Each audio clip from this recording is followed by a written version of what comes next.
গতকাল ট্রেন দুর্ঘটনায় খবর ভাইরাল হতেই অনেকে ছুটে যান ধুবুলিয়া। কারণ হঠাৎ খবর হয়ে যায় যে ধুবুলিয়ায় রেল দুর্ঘটনা ঘটেছে। সেখানে মানুষজন থেকে সবাই ছুটতে থাকে, কিন্তু আদৌ সেটা কি রেল দুর্ঘটনা ছিল? না, সেটা কোনো রেল দুর্ঘটনা ছিল না। ওটা ছিল রেলের প্রাথমিকভাবে একটা মক টেস্ট। রেল দুর্ঘটনা হলে কি কত তাড়াতাড়ি উদ্ধারকারী দল সেখানে হাজির হতে পারে সেটা দেখানোর জন্য।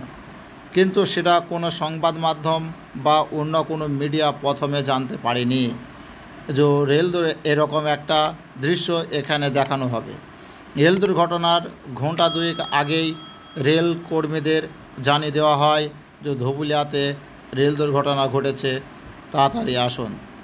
সকলে কে কত তাড়াতাড়ি সেখানে পৌঁছাতে পারে তার জন্যে সেখানে উদ্ধার করতে সবাই গিয়েছিল এবং সেখানে দেখানো হয়েছিল।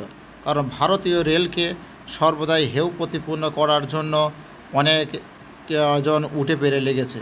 তাই কেউ যেন হেয় প্রতিপন্ন না করতে পারে, মানুষের মনে যেন একটা সাহস থাকে যে ভারতীয় রেল দুর্ঘটনার সাথে সাথে মানুষের উদ্ধার কার্য নামে মানুষকে সাহায্যের হাত বাড়িয়ে দেয় ভারতীয় রেল।